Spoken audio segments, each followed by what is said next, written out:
uma lição no estudo. Gostaria de pedir até licença dos irmãos em relação a isso, porque quando o Valmir me colocou nesse quadro de professores, eu confesso que eu nem me sentia habilitada para isso, mas a gente sabe que nós não fazemos nada, quem faz é o Senhor, nós somos apenas instrumentos nas mãos do Senhor, quem faz todo o trabalho é o Espírito Santo. Eu espero que nesta manhã, que não seja uma lição, mas que seja um momento de bate-papo. Se eu errar em alguma coisa, que os irmãos possam me perdoar, me corrigir também, estamos aqui para aprender uns com os outros, e que possa ser uma manhã bem proveitosa e dinâmica também, caso alguém queira contextualizar em algum momento, fique à vontade, combinado? Então vamos dar início à nossa lição. Eu gostaria de seguir na sequência que o Valmir já tem o hábito de fazer para não tirar vocês do eixo. A gente poderia começar aqui com a proposta de Noemi. Certo? A proposta de Noemi. Uma crise em família. Todos localizados? Amém? Uma crise em família. É importante considerar as circunstâncias da vida de Noemi para entender o valor e o significado de seus atos. Principal provedor da casa, seu marido Elimeleque, no hebraico meu Deus é rei, havia morrido, seus filhos Malom, doença, e Quilion, definhamento. Casaram-se e tiveram morte prematura, deixando viúvas as moabitas Ruth, amizade, e Orfa, pescoço. Considerando a expressão que os nomes tinham na antiguidade, é bastante provável que Malom e Quilion não tivessem boas condições de saúde desde o nascimento. A vida de Noemi, agradável, tornou-se amarga, como ela mesma diria, tempos depois, preferindo ser chamada de Mara amargosa. Quero aqui fazer um contraponto com os irmãos. O livro de Ruth e Noemi, a história de ambas, vocês já pararam para pensar a importância e significado do livro de Ruth? Se a gente for pensar, é um dos menores livros da Bíblia. Mas por que de se exaltar, se ressaltar a história de uma mulher, sendo que muitos outros personagens bíblicos, por exemplo, de tamanha relevância, não tiveram um livro somente para eles? Como, por exemplo, Sansão. Nós não tivemos livros para Débora, mas por que tivemos um livro específico para contar a história de Ruth? Por mais que nós sabemos que ela venha falar da linhagem do grande rei Davi, será que foi somente por isso? Que posteriormente veio a falar, a partir dessa linhagem vem o nosso Salvador Jesus Cristo, mas eu acredito que vai muito além. Porque se a gente for pensar até esse momento do texto, qual que é o livro que antecede o livro de Ruth, igreja? Qual? Juízes é o livro que antecede o livro de Ruth. E o que estava acontecendo naquele tempo, naquele momento? Fome. Se a gente for parar para pensar tudo o que está acontecendo desde o início ali da época de Moisés, são duas gerações perpassadas pelo medo. E eu quero falar um pouco sobre isso com a igreja hoje. Eu quero aproveitar até mesmo da minha formação na área da psicologia para conversar com a igreja hoje a respeito de medo. O nosso medo na condição de cristãos, o que o medo pode fazer com a gente? Porque é muito comum, às vezes nós queremos acabar com o medo a todo custo. Quem aqui nunca teve essa intenção, está passando por um medo muito grande, um medo de tirar carteira, um medo de se casar, um medo de sair do emprego e ir para uma nova proposta, e aquele medo, muitas vezes, ele tem a tendência de fazer o que com a gente? Nos paralisar. O livro de Ruth, ele vem nos mostrar exatamente isso, porque o primeiro capítulo, o primeiro versículo do livro de Ruth é exatamente a extensão de um homem que teve o quê? Medo. O primeiro versículo do livro retrata de um homem que ele estava saindo de Belém de Judá, aonde ele vai para a terra de Moabe, porque ele teve o quê, igreja? Medo de quê? Da fome. E olha que interessante, por que desse medo? Esse medo, muitas vezes, nos afasta de quem? De Deus. Na maioria das vezes, quando somos tomados pelo nosso medo, nós nos apegamos a coisas que nós não deveríamos nos apegar. E é tudo que foi acontecendo com o povo que antecedia esse livro de Ruth, porque se a gente for pensar na época de Moisés, por exemplo, o Senhor, ele tinha a proposta de libertar o povo do Egito, da escravidão. Era tudo para durar cerca de um mês e meio, para libertar aquele povo que estava também perecendo na mão de Faraó e dos egípcios. Só que o povo, no momento em que é liberto, vendo tudo que Deus já havia feito com eles, no primeiro desafio, na hora que eles sentem fome, que eles sentem sede, o que é que eles começam a queixar? Pelo medo.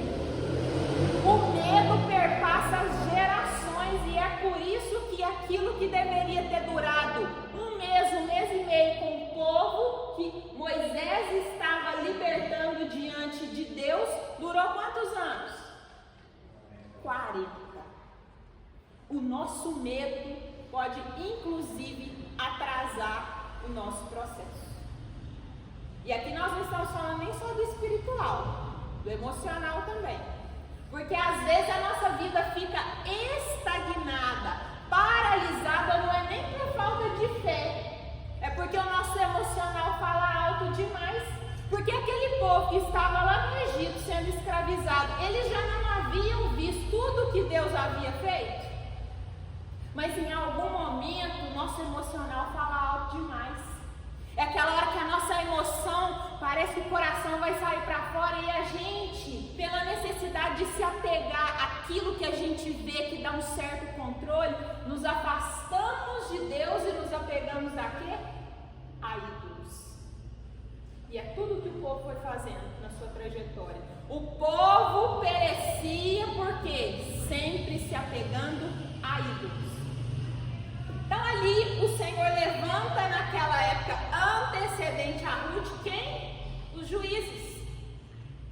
Tanto que se você olhar no livro de Juízes, qual que é a frase que mais se repete no livro de Juízes, igreja? Naquele tempo o povo fazia o que bem entendia. O Senhor colocou os juízes, mas o povo queria fazer conforme era a vontade deles. E nós ainda hoje estamos fazendo da mesma forma. Pela falta de conhecimento, pela falta de muitas vezes conhecermos da verdade, nós nos apegamos aos desejos enganosos do coração. E por que a gente faz isso muitas vezes? Pela necessidade de controle. Nós queremos controlar as coisas, porque quando o controle sai das nossas mãos, é a hora que a gente tem que confiar em quem?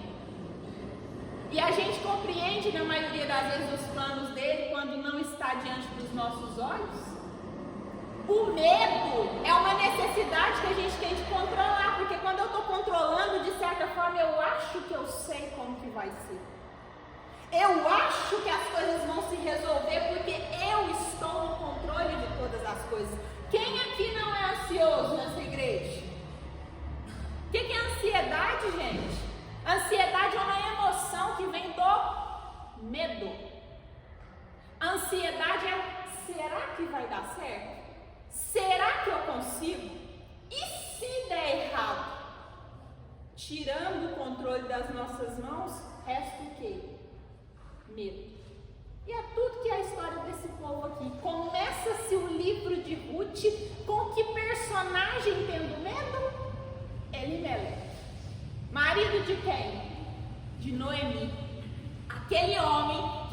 do medo, pega a sua família, sai de Belém de Judá e vai para a terra de Moabe com a sua esposa e com seus 2 filhos, achando que ia resolver o problema. E olha o que acontece conosco quando a gente sai da direção de Deus e vai para a direção do nosso coração, para a direção do homem. Ele estava saindo da terra da promessa, indo para que lugar que ele foi, igreja? Moabe. Que lugar era Moabe, igreja? O lugar praticamente da maldição. Vocês conhecem a história dos moabitas? De onde vem essa história e trajetória de Moabe? Ló. Quando o Senhor envia seus anjos para libertar Ló com a sua família, a sua esposa se transforma em uma estátua de sal. Posteriormente, o que acontece com ele? Ele tem relação, ele se embriaga, ele tem relação com suas 2 filhas. Uma das filhas tem um filho que se chama Amon e o outro filho que se chama Moabe. Amon surgiu o povo amonita, Moabe os moabitas. Os moabitas já carregavam no sangue o que é a maldição, uma relação incestuosa, um povo totalmente o quê? Sem lei, porque já começa desde a origem da linhagem de uma relação incestuosa. E aí vem Elimeleque diante do medo, porque a palavra diz que vem a fome. Diante da fome ele pega a sua família, leva para essa região de Moabe, e ali começa toda a história do livro, toda a trajetória de Ruth e Noemi. E é onde que eu falo para vocês da importância desse livro, que vai para além, eu acredito, isso é uma conjectura que eu faço, não é a Bíblia dizendo, que o livro vem para além de falar dessa linhagem, mas de mostrar a força da mulher. Que força seria essa, igreja? Porque Noemi, eu não sei se vocês já pararam para pensar, essa mulher, ela passou por uma viuvez que não era qualquer viuvez. Naquela época tinham 3 tipos de viuvez que eram clássicas, vocês já ouviram falar? A primeira delas era quando uma mulher ficava viúva do seu marido e o seu marido morria, mas ele deixava o que para aquela mulher? Bens. De alguma forma ela ficava estabilizada na vida. Mas nós tínhamos também uma segunda viuvez que era esta: quando aquele marido morria e ele deixava filhos que viessem a cuidar de quem? Da mulher. Só que o caso de Noemi, e além disso, igreja, além dela perder o seu marido, que é o provedor, que é o cabeça da casa, ela perde o marido e os seus 2 filhos. Então ela vai para um terceiro nível de viuvez, que é aquele aonde, além de não ter o marido, não ter os filhos, não tinha provisão. Olha a coragem dessa mulher, que a palavra diz aqui nos estudos complementares, que ela tem que ter um desafio gigante junto com ela, que é de onde ela estava até a terra que ela queria voltar, que é do seu povo, era cerca de 120 quilômetros. Nós hoje não vamos nem a padaria a pé.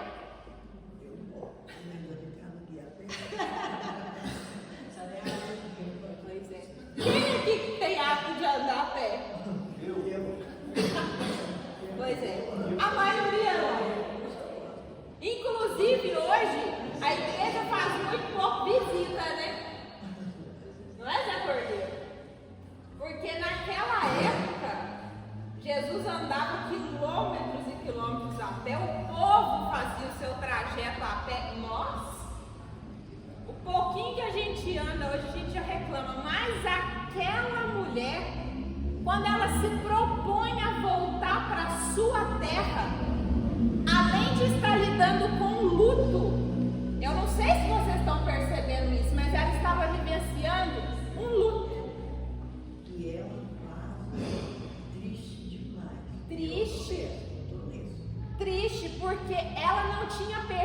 apenas o seu marido. Ela perdeu o seu provedor, o cabeça, perdeu os filhos e não sabia como ia ser. Afinal de contas, o povo ali estava passando por um processo de quê? Fome. Então, quando ela tem que voltar, é onde eu acho que é um ato também de bastante coragem de Noemi, porque quando ela está passando por esse processo de luto, a dor, gente, ela é latente, é uma das piores dores que existe. Na psicologia nós falamos que o luto ele tem fases, ele tem 5 fases. Desde negação até aceitação tem todo um processo, e dentro desse processo tem a depressão, que é aquela hora que você vai no fundo do poço, a tristeza te corrói, tem dia que você não quer sair da cama. E ainda muitas vezes tem gente que quer espiritualizar isso e fala, você não pode ficar assim porque Deus está vendo o seu sofrimento. A gente não tem dúvida disso, mas nós também precisamos ter empatia pelo outro para entender que o momento de luta é um momento de dor. Vocês se lembram de Davi quando perdeu seu filho, rasga suas vestes e fica durante dias ali naquele sentimento de tristeza? Ou seja, faz parte do processo. Só que aquela mulher, mesmo diante da dor que ela carregava, ela mostrava um ato de coragem muito grande. Sabe qual era? Ela não se deixou levar pelo apego às noras, que era o que tinha restado para ela. Mulheres têm muito disso. As mulheres tendem a quê? Se aliarem. É ou não é assim que funciona? Homem, o índice de suicídio no nosso Brasil, ele é maior em homens. Vocês sabiam disso?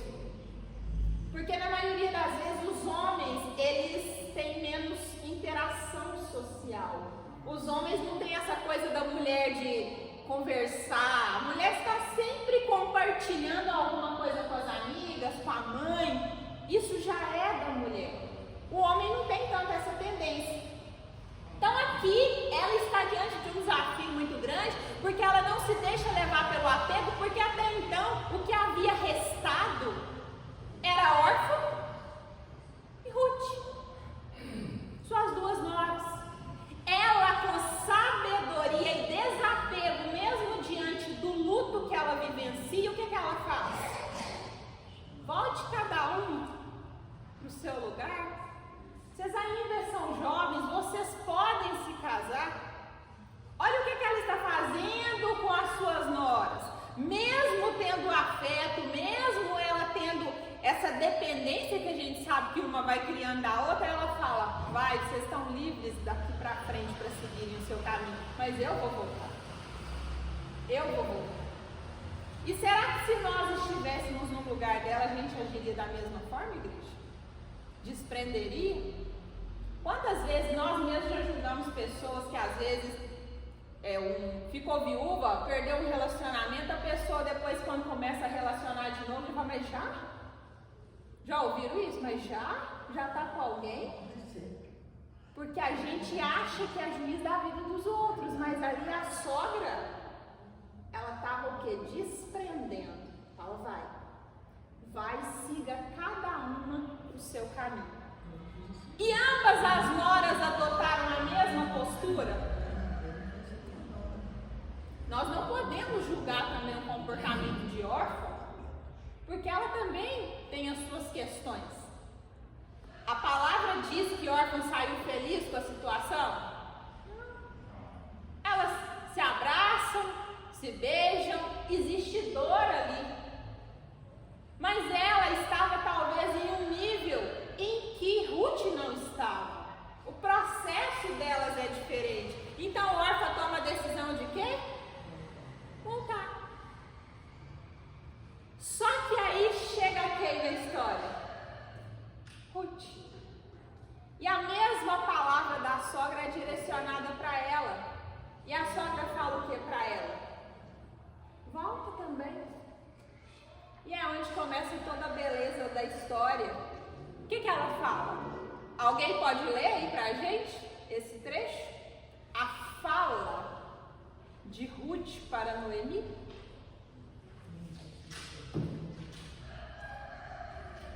Veio uma mulher dele.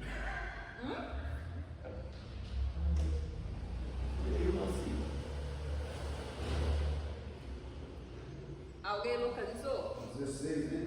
Do capítulo 1. Ruth, porém, responde: não insistas comigo que te deixe e que não mais te acompanhe. Aonde fores, irei. Aonde ficares, ficarei. O teu povo será o meu povo, e o teu Deus será o meu Deus. Aonde morreres, morrerei, e ali serei sepultado.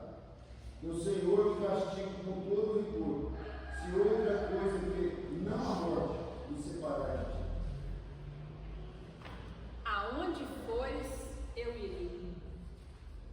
O seu povo será o meu povo. O teu Deus será o meu Deus. Aí eu pergunto para vocês: que tipo de exemplo será que Noemi era? É onde nós também, cristãos, precisamos tomar cuidado com o exemplo que nós damos para as pessoas que estão ao nosso redor. Porque Ruth conhecia daquele Deus dela, gente? Conhecia? Conhecia a partir dela. Ela era o exemplo. Noemi era o exemplo vivo do Deus que ela carregava. Porque ela estava numa terra totalmente o quê? Pagã. Se eles habitavam em Moabe, lembra que eu disse agora há pouco quem eram os moabitas? Aquele povo que já carregava no sangue o incesto. Era um povo que estava idolatrando ídolos, um povo que fazia o que queria, era um povo pecaminoso. Só que quando Ruth fala para sua sogra: o seu povo será o meu povo, o seu Deus será o meu Deus, que tipo de exemplo será que Noemi dava para ela, igreja? Que tipo de testemunho nós estamos dando por onde quer que a gente passe? Porque às vezes somos muito egoístas no sentido evangélico. Por que egoísta? A gente pensa só na gente. Eu visto o que eu quero, eu vou aonde eu quero, eu não tenho que me preocupar com o que o outro está pensando, mas nós nos esquecemos que a Bíblia também fala que nós não devemos ser motivo de tropeço para os nossos irmãos. E no momento em que ela usa dessa fala, isso é muito importante. Quando ela fala: o seu Deus será o meu Deus. Ou seja, eu confio tanto em você. Isso é confiança. Por isso que o tema hoje do estudo é entrelaçadas pelo amor. Mas eu diria que vai além disso, entrelaçadas pelo amor e pela confiança. Vocês já pararam para pensar o que é confiar? Confio é um fio que liga. E na maioria das vezes essa confiança é um fio muito fino. Qualquer coisa pode romper. Até com Deus é assim. Por muito pouco Moisés foi impedido de entrar onde? É um fio que liga. É um fio. Então esse confiar de Ruth é dizer assim: olha, minha sogra, eu não sei para onde você está indo, não. Eu não sei o que eu vou encontrar lá no meio do caminho, não. Mas conta comigo. E a hora que eu pergunto aqui para a igreja nesta manhã também: vocês têm pessoas por perto que vocês podem confiar, assim como foi com Ruth? Quais são as rodas que nós temos nos assentado? Quais são as pessoas que caminham conosco no momento em que a gente cair, no momento em que passarmos por lutos, assim como Noemi? Teremos pessoas próximas que a gente possa segurar nas mãos e falar assim: vai comigo ou eu vou contigo? Eu vou contigo e eu creio no seu Deus. Que Deus é esse? O problema é que hoje a gente tem crido em qualquer Deus que encontra no meio do caminho. Porque na hora que a situação sai do nosso controle, sai das nossas mãos, o medo bate, a ansiedade vem no peito, a gente se agarra em qualquer coisa que encontra no meio do caminho. São os crentes hoje colocando na rede social: de dia está na igreja, mas de noite está no mundo.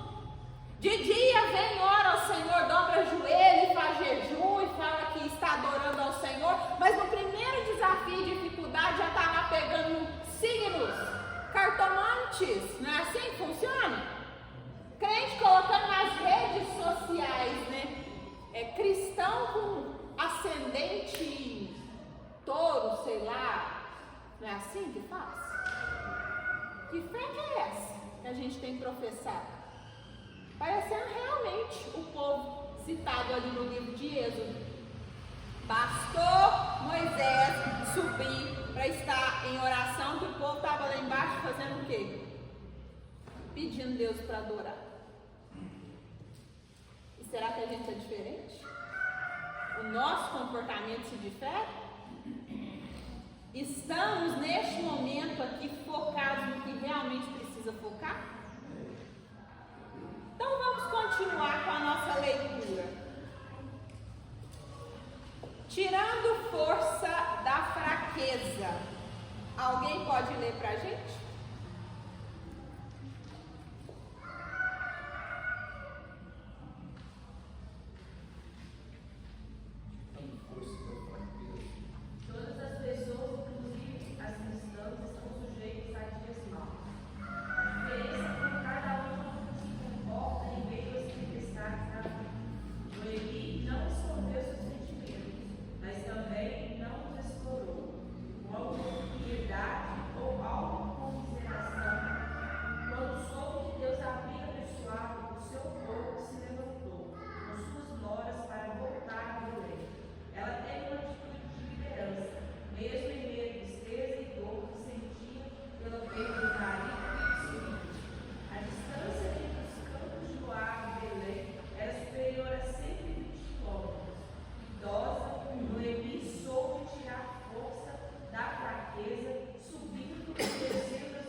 Interessantíssima essa parte aqui da reflexão do estudo.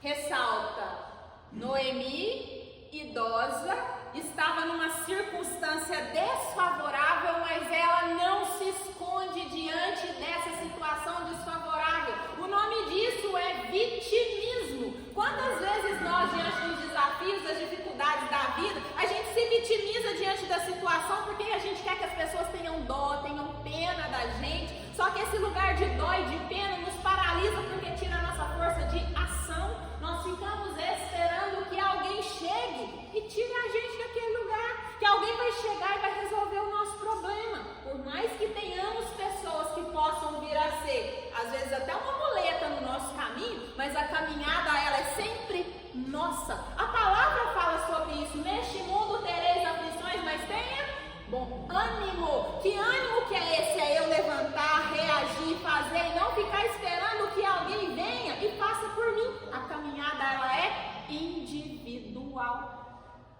Mas leva um tempo para a gente entender isso. No meu consultório eu vejo isso todos os dias.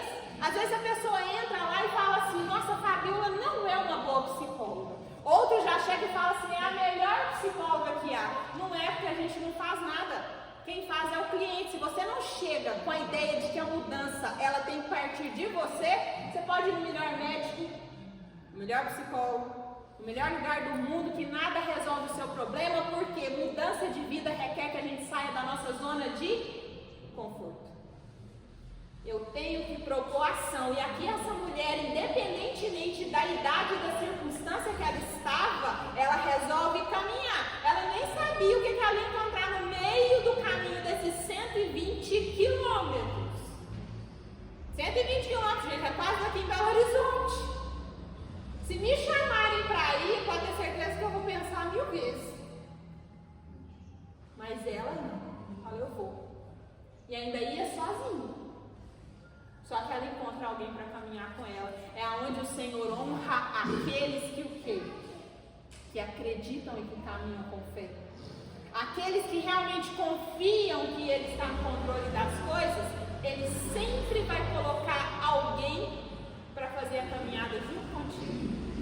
Mesmo que às vezes você tenha que desapegar de situações. Assim como foi com o Joquebede. Naquele momento ela precisou de usar de extrema força, de pegar o cesto do seu filho e lançar ao rio Nilo. Enquanto ela achava que aquele cesto ia perder-se das vistas dela, já tinha alguém lá na beira do rio avistando aonde o cesto ia parar. É o que o Senhor faz com a gente. Ele sempre coloca anjos para poder caminhar conosco, porque sozinho a gente não vai. Pode continuar. sem manipulação emocional. Ruth e Orfa decidiram prontamente acompanhar a sogra, mas tão logo começaram a viagem, Noemi decidiu liberá-las para que voltassem à casa dos pais. Mesmo de avançada idade, Noemi pensou primeiro em suas noras e no futuro delas. De volta às suas origens, Ruth e Orfa poderiam casar novamente e constituírem família. Noemi assumiu sua condição pessoal, sem apelar aos sentimentos das noras. Esse tipo de conduta é fundamental para a construção de relacionamentos saudáveis. A manipulação emocional é sutil e costuma se manifestar desde a infância. O pecado não acolhe idade.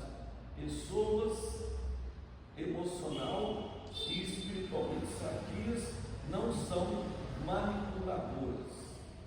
E aqui na sinopse tem uma reflexão que eu acho fantástica. Não sei se vocês pensaram sobre ela.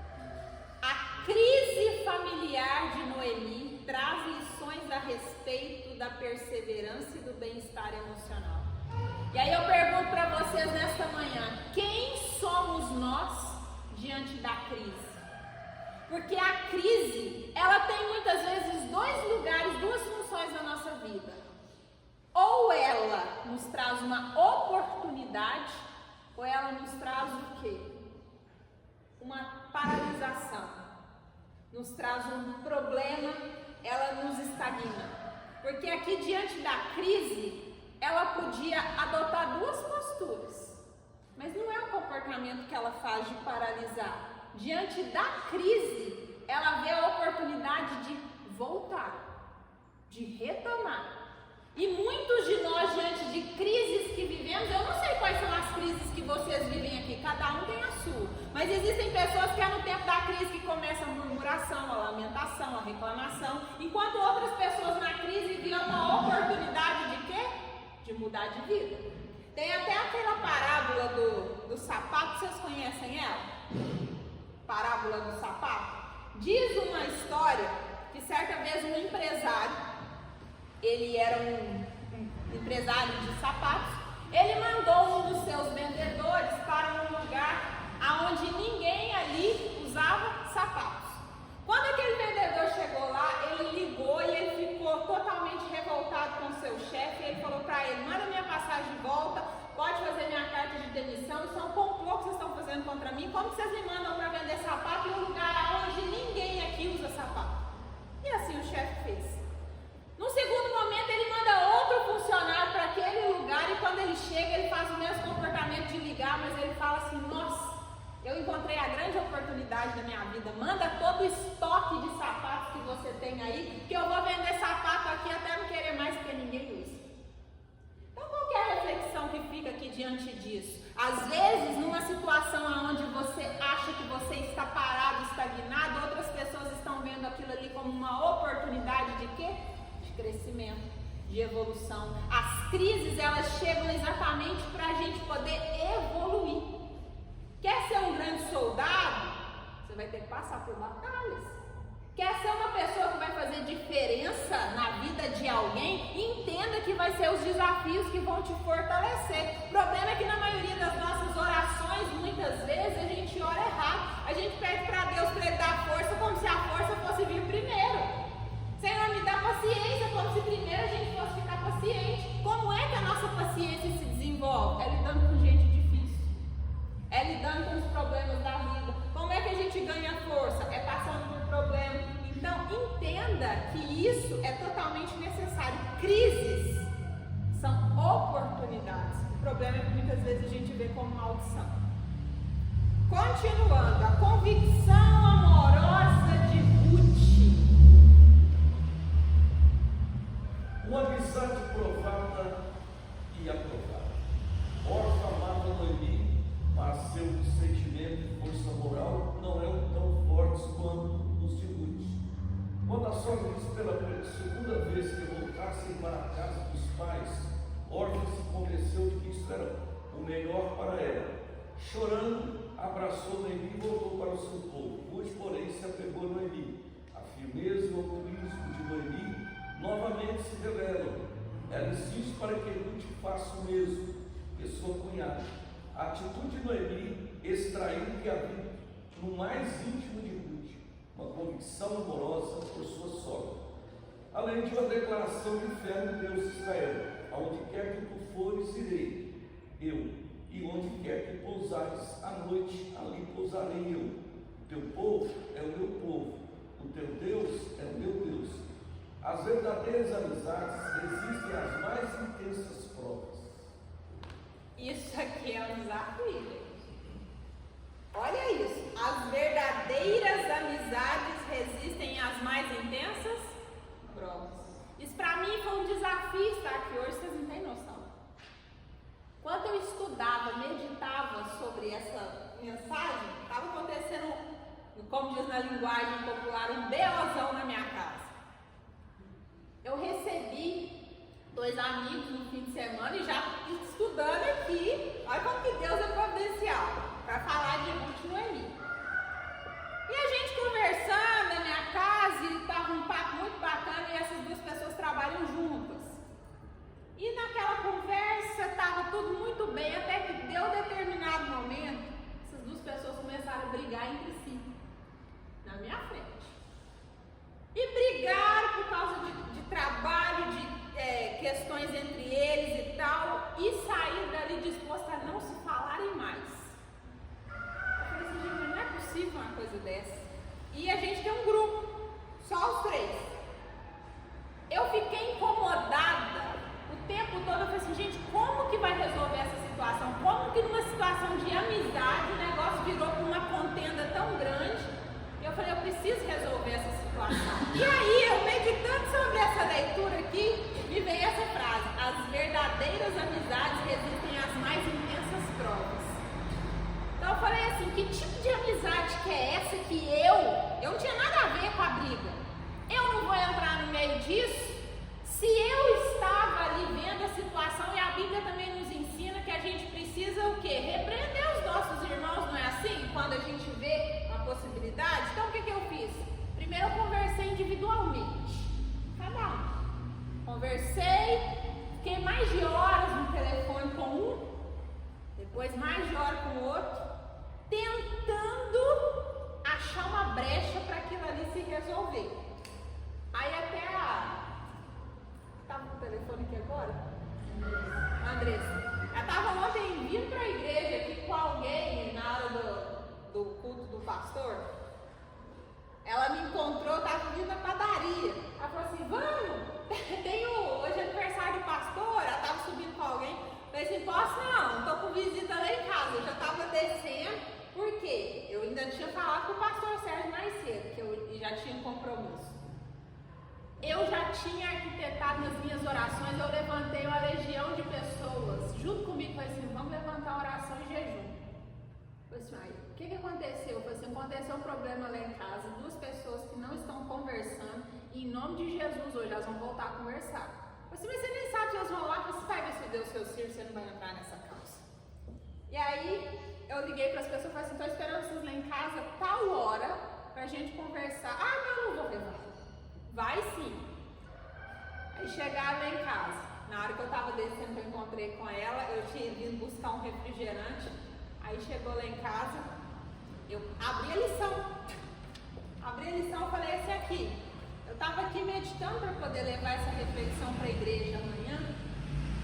E olha o que essa mensagem aqui vem dizer. As verdadeiras amizades resistem às mais intensas provas. Que tipo de amizade que era essa que a gente queria manter somente para os momentos bons? Então quer dizer que se houvesse alguma contenda, algum problema, não serve mais. Você para mim não serve, você também não serve. Quem tem sido a gente no momento em que passamos por situações em que somos desagradados? Porque todos nós aqui já fomos feridos de alguma forma, gente, por pessoas que a gente gostava muito, principalmente família. Família é o ambiente onde mais tem briga, aonde mais tem contenda. E na igreja não é diferente não. Quando a gente está afastada da igreja por causa de alguém que feriu,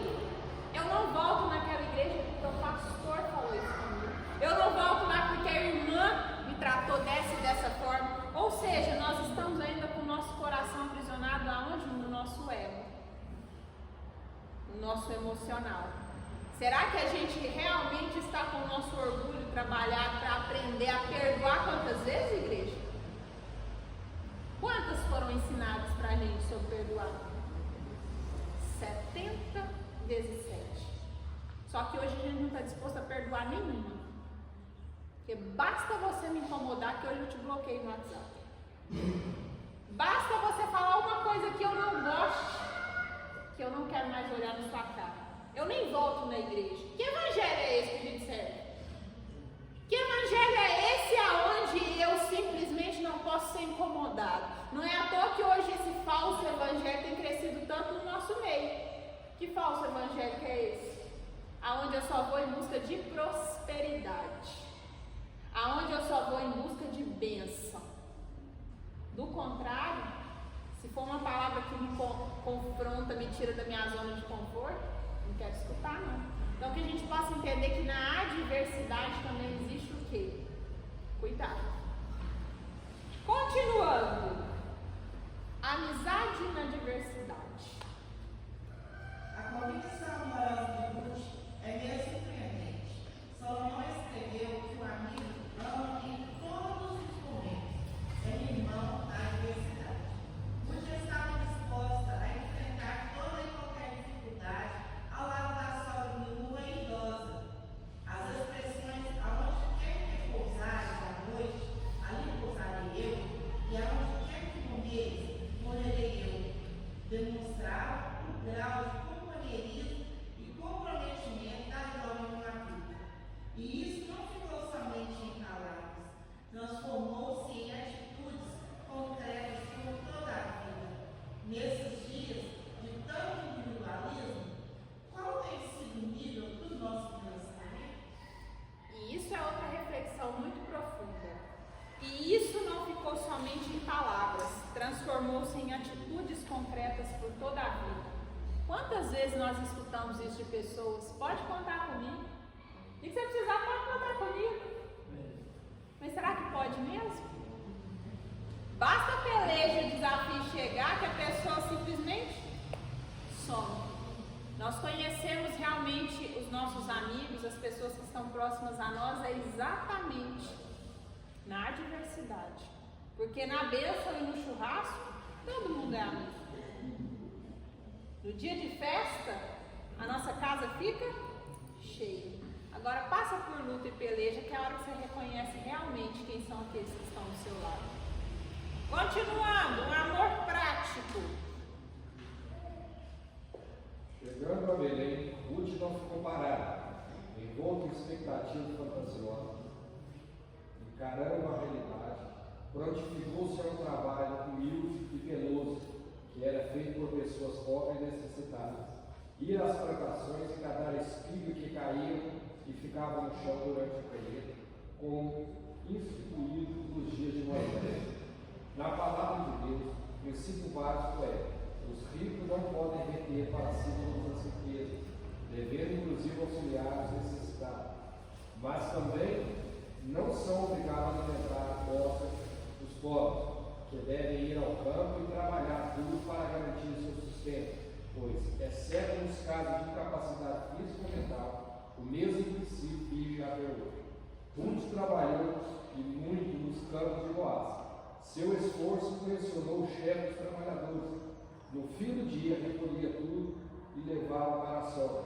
Ruth não apenas dizia amar, ela praticava o amor.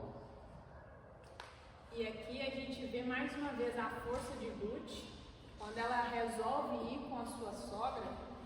Ela tem que passar por um processo, gente, que vai contra tudo aquilo que se era esperado da época, porque ela estava num tempo de patriarcado. Um tempo que era totalmente desfavorável para a mulher naquele sentido. Então, nessa desfavorabilidade, mesmo assim ela vai, de acordo com a lei de Levítico, ela estava ali simplesmente para colher o que sobrava. Mas ainda assim, ela ia. E muitas vezes nós não queremos isso. Se for para isso, eu não tiver a garantia de que eu vou sair abastado, fartado, eu vou. Não foi o comportamento dela. E aqui há um grande ensinamento. Todas as vezes que eu busco no Senhor, que eu confio nele, eu volte de mãos vazias? Não. Você sempre sai com alguma coisa. O problema é que a gente não quer pagar esse preço de quê? De ir buscar, esperar, confiar que Deus realmente está fazendo e que Ele vai nos honrar diante das pelejas que a gente vive. A convicção da mulher: o teu Deus é o meu Deus.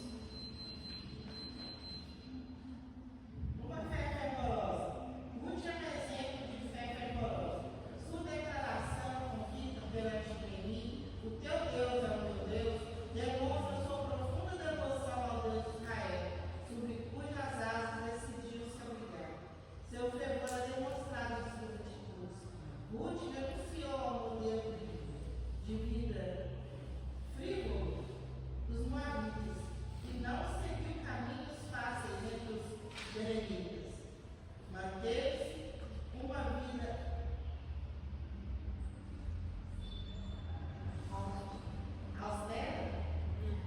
austera e disciplinada, e assim alcançou uma excelente reputação. Toda a cidade, o meu povo, sabe que és mulher virtuosa. Continuando. Uma fé que inspira. A fé de Ruth foi inspirada na vida de crença de sua sogra. Ao referir-se ao Deus de Noemi, dava testemunho de sua fé.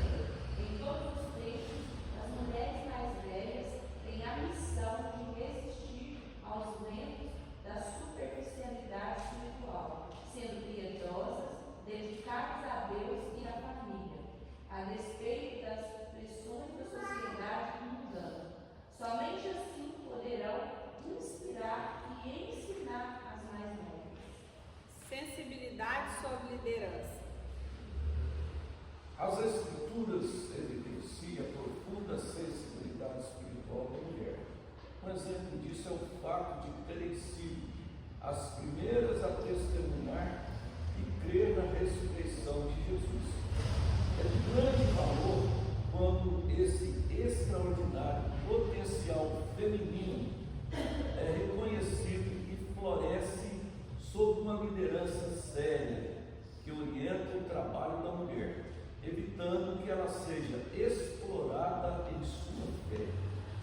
E aqui eu acho muito interessante nessa parte da lição, mostrando o quanto que Ruth também, ela foi uma mulher sábia no ouvir, que é uma dificuldade que hoje nós temos no tempo atual. Ouvir conselhos. Nós queremos simplesmente fazer as coisas do nosso jeito. E ela não. Ela ouvia porque sempre que Noemi a instruía, ela refutava? Não. Só que hoje no nosso tempo atual já não se vê mais isso. Um pastor hoje ele fica numa saia justa, fica ou não fica? Se você tiver que repreender um irmão, chamar atenção, corre o risco muitas vezes essa pessoa querer sair até no estaco, dependendo do que acontece. Não pode mais disciplinar. Não, sem dúvida. Se você disciplina hoje alguém, falar que vai colocar alguém no banco de uma igreja, provavelmente essa pessoa nem volta. Então hoje nós perdemos essa Oi? Eu vou embora, não volto mais. Que tipo de evangelho é esse que a gente diz então servir, gente? Que só quer ouvir aquilo que agrada, que não nos constrange, porque o Espírito Santo ele faz isso com a gente o tempo todo, nos envergonha da nossa ignorância e insignificância. Então a gente precisa estar atento, até para quem são os nossos conselheiros. Pais que têm filhos em casa precisam estar muito atentos em relação a isso. Quem tem sido os exemplos para os seus filhos? Porque hoje é a internet. Quem tem sido os ídolos que os seus filhos hoje têm seguido aí nas redes sociais? Porque o que a gente tem visto hoje são jovens sem nenhuma instrução. E é por isso que o mundo está perdido do jeito que está, porque não temos mais pessoas sábias para andar com a gente. Pessoas que realmente abram os nossos olhos espirituais. Pessoas que falam, eu não preciso ir na igreja, não. Eu leio a Bíblia em casa, eu oro em casa, mas por quê? Porque sabe que se for para um ambiente como esse aqui, vai haver repreensão, vai haver exortação. Muitas vezes eu não quero e é onde eu fico sempre na minha zona de conforto. Conclusão. Fabio, o irmão fez a seguinte pergunta. Eu estou desafinado eliminados do coral. Se eles me tirarem do coral, se eu entrar na justiça, eu ganho. Deus é interessante. É o que a gente vê aí, né? Conclusão.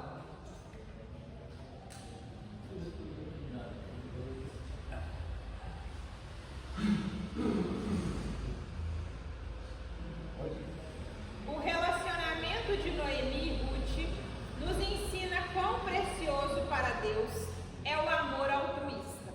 Ao pensarem uma na outra e se dedicarem ao cuidado mútuo, ambas foram alcançadas pelo favor divino. Em um mundo tão narcisista, o Senhor espera que nos doemos mais uns aos outros. A família é o primeiro ambiente no qual o amor deve ser praticado. O segundo, nossa igreja local. Eu achei interessantíssimo isso aqui, colocar o termo narcisista. Porque o narcisista, gente, ele não tem capacidade de ter empatia pelo outro. Ele é o centro do mundo. É sempre ele que tem que estar em evidência. Uma pessoa que não tem capacidade de se colocar no lugar do outro. Então hoje o evangelho que a gente acredita é um desafio para essas pessoas. Porque assim como a palavra também diz, aquele que quer ser grande precisa aprender o quê? A servir. E hoje a gente não quer servir, a gente só quer ser servido. Se não aprendermos isso, dificilmente a gente vai entender o que é a proposta do evangelho e não vamos herdar o reino dos céus, porque a palavra diz que a porta é estreita e tem muita gente que não vai passar por lá, e a salvação a gente já sabe, né, Paulo? Vai ficar em segundo plano. Eu agradeço aqui a minha oportunidade difícil, espero de alguma forma ter agregado alguma coisa para os irmãos, e se tiver ficado alguma dúvida, me pergunte. Quer colocar alguma coisa? Alguma pergunta? Sim?